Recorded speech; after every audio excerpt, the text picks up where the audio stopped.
ఓం శ్రీకృష్ణ పరమాత్మనే నమః. శ్రీమద్భగవద్గీత అతః ప్రథమోऽధ్యాయః అర్జున విషాదయోగః. 23వ శ్లోకం. యోస్య మానానవేక్షేహం య ఏతేత్ర సమాగతాః ధార్తరాష్ట్రస్య దుర్బుద్ధేః యుద్ధే ప్రియచికీర్షవః. యోస్య మానానవేక్షేహం య ఏతేత్ర సమాగతాః ధార్తరాష్ట్రస్య దుర్బుద్ధేః యుద్ధే ప్రియచికీర్షవః. నిఘంటువు. దుర్బుద్ధి గలవాడైన ధార్తరాష్ట్రస్య దుర్యోధనునకు యుద్ధే యుద్ధమునందు ప్రియచికీర్షవః ప్రియమును గూర్పదలచినట్టివారు ఎవరెవరు ఏతే రాజులు గలరో వీరు అత్ర ఇచ్చట ఈ సమరభూమియందు సమాగతాః చేరియున్నారో యోస్యమానాన్ యుద్ధ సన్నద్ధులై ఉన్నట్టి వారిని అహం నేను అవేక్షే చూచెదనుగాక.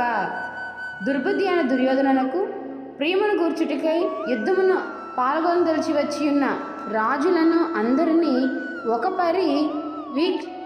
పరికించదను అని అర్జునుల వారు కోరగా,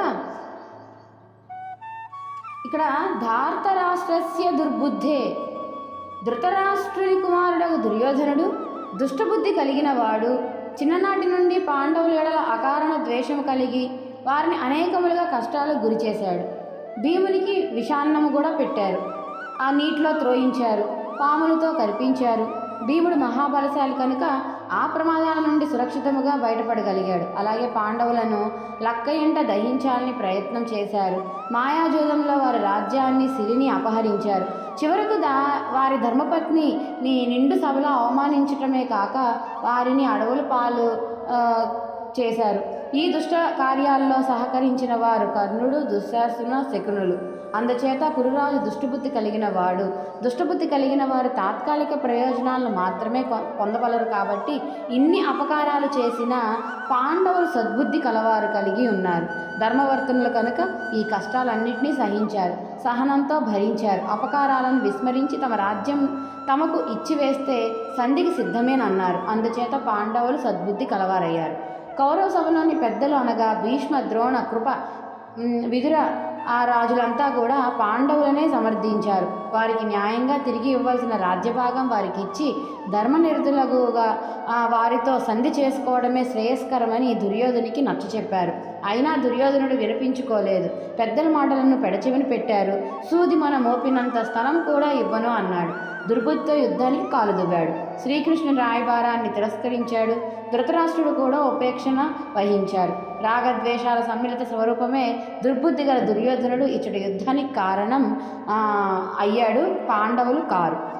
దుర్బుద్ధి గల దుర్యోధనుడే ఇదంతటికీ కురు పాండవుల మానసిక స్వభావాలను గురించి ఈ విధంగా వర్ణన మనకు మహాభారతంలో ఇవ్వడం జరిగింది. దుర్యోధనుడు రోషం అనే మహావృక్షము. రోషము, క్రోధము, అసూయ, ద్వేషాలు, దురభిమానము, దురహంకారం వల్ల ఇవన్నీ పుట్టుకొస్తాయి. రోషము అగ్ని వంటిది. అగ్ని ఏ చెట్టును చుట్టుముట్టుతుందో ఆ చెట్టు దగ్ధం కాక తప్పదు కదా. అలాగే దుష్టబుద్ధి కారణంగానే దుర్యోధనుడు నాశనం కాక తప్పలేదు. దుర్యోధనుడు దుర్బుద్ధి కలవాడుగా స్పష్టమైపోయినది. అటువంటి స్వార్థపూరితమగు దుర్బుద్ధి కలిగిన కురురాజునకు ప్రియమును కోరిన వారే యుద్ధము చేసేటందుకు ఎవరెవరు వచ్చారో తెలుసుకోవాలని అర్జునుని అభిలాష. అటువంటి కోరికే యుద్ధంలో పాల్గొనే వారికి సహజమే. ముందుగా తన శత్రువులు ఎవరో తెలుసుకోవాలి. ఆ తర్వాత శత్రువులకు సహాయం చేసే వారి మిత్రులు ఎవరో కూడా తెలుసుకోవాలి. ఎందుచేతనగా శత్రువుల యొక్క మిత్రుడు కూడా శత్రువుతో సమానమే. శత్రువుతో పాటు అతనిని కూడా అంతమొందించవలసి ఉంటుంది. అది రాజనీతి. అందుకే ఈ ధర్మయుద్ధంలో తన శత్రువు దుర్యోధనునికి ఎవరు సహాయం చేసేందుకు వచ్చారో వారిని చూచేందుకు రథం ఉభయసేనల మధ్య ఉంచమన్నాడు అర్జునుడు.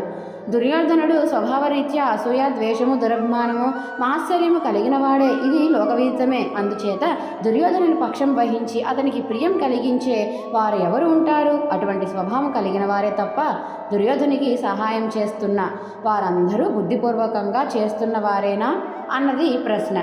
కర్ణుడు, సౌబలుడు మొదలగు వారు తమ ఇష్టమును అనుసరించి దుర్యోధని కొరకు ప్రాణాలు ఇచ్చేందుకు సిద్ధంగా ఉన్నారు. కానీ అందరూ అటువంటి వారు కారు. యుద్ధం అంటే ఇష్టం లేని వారు కొందరున్నారు.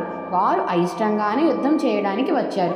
విధి లేక తప్పని పరిస్థితులలో వచ్చిన వారు ఇంకొందరు. మరికొందరు పాండవుల శ్రేయోభిలాషులు దుర్యోధనుని పక్షంలో ఉండడం విచిత్రం. అర్జునుడు కోరిన విధంగా ప్రతిపక్ష యోధులు ఎవరెవరో, ఎటువంటి వారు ముందుగా తెలుస్తుంది. అర్జునుల వారు కోరిన విధంగా రథం శ్రీకృష్ణ పరమాత్ముల వారు చేర్చడం జరిగింది. జై శ్రీకృష్ణ పరమాత్మునికి జై.